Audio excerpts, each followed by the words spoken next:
భూపతిరాజు శ్రీనివాస్ వర్మ ఐరి చేసుకున్నాడు. BJP MP Narsapuram చెందినవాడు.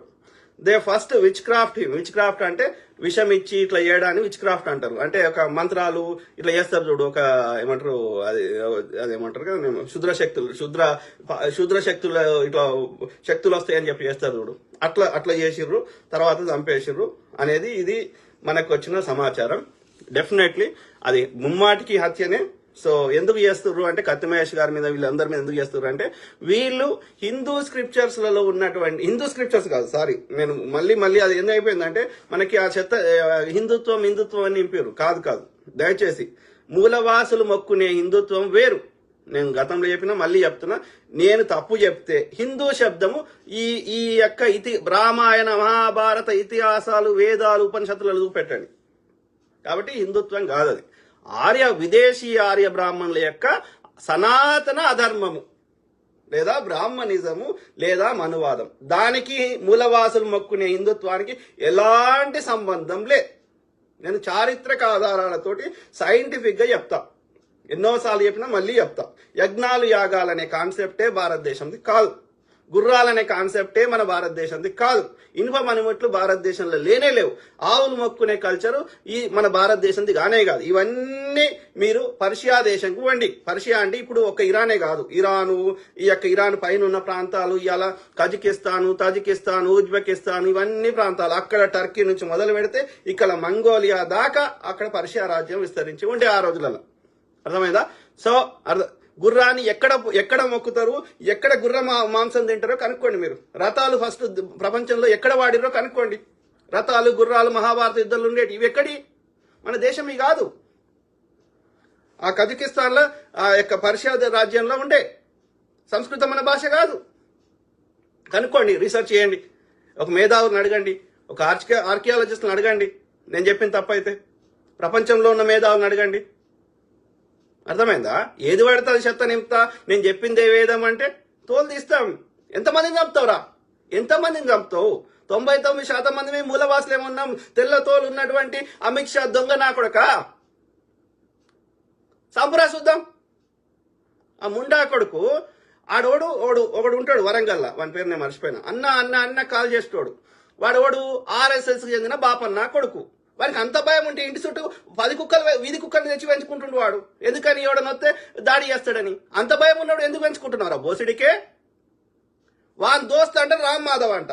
రామ్ మాధవ్ అనేటోడు అమిత్ షా ముడ్డి నాకుతాడు, ఇంకోటి చేస్తాడు. వాడు రామ్ మాధవ్ అన్న చెప్పిండు, అమిత్ షా చెప్పిండు అని చెప్పి ఒక గోదావరి జిల్లాలో చెందిన ఒక బ్రాహ్మణం ఉండని మాధవిలత అనే ఒకటి రామ్నగర్ లో ఉంటది. అది కుక్కలు పెంచుకొని ఉంటది ఒకతే. అది నాతోటి ఫోన్లో మాట్లాడి నాకు లైవ్ లో పెట్టి అది నల్లోని పంపించింది గన్ను బట్టి. పడితే నేను ఇమ్మీడియట్ గా పోలీసులకు ఫోన్ చేస్తే 5 నిమిషాలు వచ్చే వరకు పారిపోయింది వాడు. అప్పుడు అది ఏమంటుంది, NRIలతో పెట్టుకోవద్దు, హుషారు ఉంటారని అంటుంది. అది లంజముండా ఎడగొట్టినవే. నాకేమన్నా పైసలు ఇమ్మన్నా? నేను లంజముండా? నాకేమన్నా అడిగినా? చేసేదే వ్యభిచారం. ఆ వీడియోలలో పెట్టి అది అందరితోటి న్యూడ్ కాల్ చేసుకుంటూ మాట్లాడుతుంది. అది 2 మొగలను వదిలేసింది. ఇది బ్రాహ్మణం ఉండ. ఇది వేదాల గురించి నాకు నీతులు చెప్తుంది. నియ్యతి లేదు, సంస్కారం లేదు. అందుకే అంటున్నా, ఈ బ్రాహ్మణ కొడుకులందరూ నీ పారదోలాలి. ఎక్కడి నుంచి వచ్చిరో విదేశాలకు అక్కడికి పారదోలాలి. అర్థమైందా? గలీజ్ నాకు ఇట్లా ఎంతమందిని ఉత్తర భారతదేశంలో చెత్త ఉందిరా అంటే ఆ చెత్తని దక్షిణ భారతదేశంలో తెస్తున్నారు. తమిళనాడులో భరిస్తలేరు, తెలంగాణలో భరిస్తలేరు, కర్ణాటకలో లేవకుండా దన్నీరు. గౌరీ లొకేషన్ చంపితే ఒక వ్యాపారిని పొడిస్తే లేవకుండా దన్నీరు పాడుకోవాలని. ఏడరా మిగిలింది? ఈ ఆంధ్రప్రదేశ్లో చెత్త ఉన్నది. ఎందుకని ఉన్నది ఆంధ్రప్రదేశ్లో చెత్త? కులం పిచ్చి ఎక్కువ ఉన్నది పిచ్చి పాడుకోవాలకి. చదువుకున్న ఎక్కువ మంది వచ్చారు ఆంధ్రప్రదేశ్లో. ఆంధ్రప్రదేశ్ బాగుపడదురా. చంద్రబాబు నాయుడు కాదు, అని అయ్యి వచ్చినా బాగుపడది. కట్టుమని చూద్దాం చంద్రబాబు నాయుడు కానీ. దమ్ముంటే చంద్రబాబు నాయుడు సైబరాబాద్ కట్టినప్పుడు ఆంధ్రప్రదేశ్లో కట్టరా చూద్దాం. కట్టలేవు. జగన్ కట్టలేడు, చంద్రబాబు నాయుడు కట్టలేడు. మీ రక్తంలో ఈ విషం ఉంది. మీరు మతం పేరు మీద, కులం పేరు మీద కొట్టుకొని వస్తారు. మీ దగ్గర ప్రశాంతత లేదు. ఎందుకు వచ్చి ఉంటున్నారు ఆంధ్రాలో, తెలంగాణలో, చెన్నైలో, ఇంకో ప్రాంతంలో, అమెరికాలో, హైదరాబాద్లో? అభద్రతాభావం వల్ల. మీరు వాళ్ళని కాలబెడతారు, వాళ్ళు మిమ్మల్ని కాలబెడతారు. అక్కడి దగ్గరికి ప్రశాంతం లేని దగ్గర ఎవడు పెట్టుబడులకు రాడు. మీదో బతుకు థూ గలీజ్ నా కొడుకులు. ఆలోచించండి మిత్రులారా. ఇది అమిత్ షా చాణక్య నీతి అంటారు. చాణక్యుడు అంటారు వాడిని. ఎందుకంటారు? వాడు చేసేదంతా కుట్రలు కుతంత్రాలు, వాణి దంపాలి విని దంపాలి. అంటే ఇప్పుడే గిట్లుండదంటే అప్పుడు ఒక నీతి నియమం లేని కాలంలో 2000 సంవత్సరాల కింద ఏముండే చాణక్య నీతి 2500 సంవత్సరాల కింద. అంటే వాడెంత గలీజ్ నా కొడుకు అర్థం చేసుకోండి. ఆ పాపం నా కొడుకు చాణక్యుడు కదా. బీసీలైనటువంటి మంగళులైనటువంటి మహానందులు ఈ యొక్క భారతదేశాన్ని పరిపాలిస్తుంటే, మగధ సామ్రాజ్యాన్ని పరిపాలిస్తే తట్టుకోలేకపోయిండు ముడేసుకున్నటువంటి చాణక్యుడు బాపన్న నా కొడుకు. ఇక వాడు చెయ్యని కుట్రలు లేవు, కుతంత్రాలు లేవు. నందుల సామ్రాజ్యాన్ని చూసి భయపడి అలెగ్జాండర్ వాడు కూడా గ్రీకులందరూ వారిపోయారు. ఊరవతలనే పురుషోత్తమంతో కొట్లాడడానికే మనకు శక్తి లేదురా. అట్లాంటిది అంత పెద్ద మహాసామ్రాజ్యంలో అన్న పెద్ద ఏనుగులు అంత పెద్ద ఆయుధాలు ఉన్నదే, వాళ్ళతో మనం ఏం కొట్లాడతారా అని పారిపోయారు గ్రీకులు. అట్లాంటి నంద సామ్రాజ్యాన్ని వీడి కుట్రల కుతంత్రాల చాణక్య నీతితోటి ఈ మంగళోళ్ళు శూద్రులు రాజ్యం వేయలేదని వాడిని ఎన్ని రకాలుగా నమ్మించి మోసం చేసిండో ఇక మనకు తెలియని చరిత్రగా చాణక్యులు. అర్థమైందా? సో అంత దుర్మార్గులు. సంపద ఓన్ దగ్గర ఉండాలి, బాపనోన్ దగ్గరనే ఉండాలి. అధికారం ఓన్ దగ్గర ఉండాలి, బాపనోన్ దగ్గరనే ఉండాలి.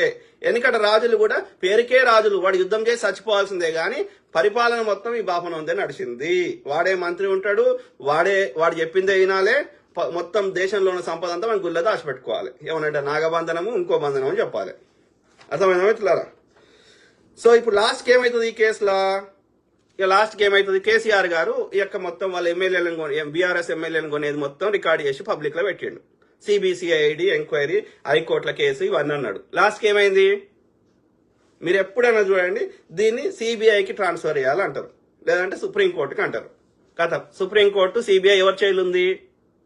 బీజేపీ, అమిత్ షా, ఇంకో తొక్క నా కొడుకు చేయిలు ఉంది. అంటే ఆ కేసు సచ్చినా విచారణకు రాదు. అంటే న్యాయాన్ని బొందబెడుతున్నట్టు లెక్క. సింపుల్. ఇప్పుడు లాస్ట్కి ఏమవుతుంది? ఈ కేసు కూడా ఇప్పుడు మనం ఇన్ని ఆధారాలతో ఇన్ని మాట్లాడితే ఏమవుతుంది? ఇది సిబిఐకి ట్రాన్స్ఫర్ చేయడం జరిగింది, సుప్రీంకోర్టు పరిధిలోకి ఉంది, కథం, విచారణకు రాదు. ప్రత్యక్ష కేసు 20 ఉన్న దోషులందరూ చచ్చిపోతారు కానీ అది విచారణకు రాదు. గంతెందుకు నడి రోడ్డు మీద హత్య చేసిన బ్రాహ్మణ దంపతులను హత్య చేసినటువంటి వామన్ రావు దంపతులను హత్య చేసిన కేసులో విచారణకు వస్తలేదు. ఎన్నేళ్ళు ఉంటుందా కేసు విచారణకి? మళ్ళీ అదే వాడెవడో పేదోడు ఉంటే వాడిని దిశల కేసులో ఎన్కౌంటర్ చేస్తారు. లేదంటే శూద్రుల కేసులలో తొందర విచారణకు వస్తాయి. మరి ఈ హై ప్రొఫైల్ కేసులలో ఎందుకు రావు? దోషులు యొక్క అగ్రకులం వాళ్ళు ఉంటే విచారణకు రావు. అదే శూద్రులు ఉంటే విచారణకు వస్తాయి, శిక్షలు పడతాయి, లేదంటే ఎన్కౌంటర్లు అవుతాయి. ఇది అంటే ఇక్కడ ఏమైతుంది? మొత్తం అధికారం వాళ్ళ చేయిలు ఉన్నది, కోర్టులు వాళ్ళ చేయిలు ఉన్నాయి, సిబిఐ వాళ్ళ చేయిలు ఉంది, ఈడీ వాళ్ళ చేయిలు ఉంది, ఇన్కమ్ ట్యాక్స్ డిపార్ట్మెంట్ వాళ్ళ చేయిలు ఉంది, అధికారం వాళ్ళ చేయిలు ఉంది. They are abusing their power. CBI, ED, IT తీసేయండి. భారతదేశంలో ప్రజాస్వామ్యం ఎందుకు వర్ధిల్లదు? ఎందుకు గతంలో లెక్క భారతదేశం బాగుపడదు చూద్దాం. రాజకీయ నాయకులని, పైసలున్న వాళ్ళని, యొక్క వ్యాపారాలు చేసేటోళ్ళని వాళ్ళందరినీ సిబిఐ, ఈడీ, ఐటీ కథం. వాళ్ళ నోరన్న ఊపిస్తావు, లేదంటే వాళ్ళని బీజేపీలో జాయిన్ చేసుకుంటావు. పక్క పార్టీలు ఉంటే వాడు అవినీతి మంతుడు, బీజేపీలో జాయిన్ అయితే వాడు నీతి మంతుడు. ఎందుకంటే వాడు దోసుకున్న దానికి నీకు రావాల్సిన వాటాలు వస్తాయి. వాడు నీ పార్టీలోకి వస్తే నీకు అధికారం ఎల్లకాలం ఉంటుంది కాబట్టి నువ్వు దోసుకోవచ్చు. ఇవి కాకుండా ఇక ఈవీఎంలు, ఎలక్షన్ కమిషన్, ఇక ఇది ఇవాళ నక్సలైట్ల ఏరువేత మీద గిరిజనులను చంపుతున్నావు. దేశంలో ఎక్కడ సంపద ఉన్నా భూగర్భ ఎక్కడ సంపద ఉన్నా దోసుకుంటున్నావు. ఎవరి దగ్గర పైసలు లేకుండా చేస్తున్నావు. ఏడిస్తే ఏమంటున్నావు? దొడ్డు రేషన్ బియ్యం ఇస్తా, అవి తినండి, మాకు సేవ చేయండి, మా బ్రాహ్మణుల ముడ్డిలు గడగండి అని చెప్తున్నావు. No, this is not at all acceptable. అర్థమైందా అమిత్ షా? నీ కాలం మూడింది. అర్థమైందా? ఆ ప్రకృతి తప్పకుండా ఈ సావర్కర్ని ఎట్లయితే చంపేసిందో, ఎడ్గేవాకర్ని ఎట్లయితే చంపేసిందో, వాజ్పేయిని ఎట్లయితే చంపేసిందో, వాజ్పేయికి చెప్పుకోలేని రోగం వచ్చి చచ్చిపోయాడు. అర్థమైందా? అలా మతలబ్ ఏందో అర్థం చేసుకో. అమిత్ షా కూడా ఏం రోగం వచ్చి ఎప్పుడు చేస్తాడో, మోడీ ఎట్లా చేస్తాడో, వీళ్ళందరి పాపాలు ప్రకృతి తప్పకుండా ఒక్కొక్కరి పేర్లు చెప్పి వాళ్ళకి వచ్చిన రోగాలు చెప్తే మనం తట్టుకోలేం. అర్థమైందా? వీడి కూడా ఉండడు, అమిత్ షా గారు ఉండడు. చూడు, త్వరలోనే వానికి ఉన్నది. ప్రకృతి తప్పకుండా వాడిని శిక్షిస్తుంది. ఇంతమంది చంపిన వాడిని ఎందుకు వదిలేస్తుంది? అర్థమైందా ఇట్లా?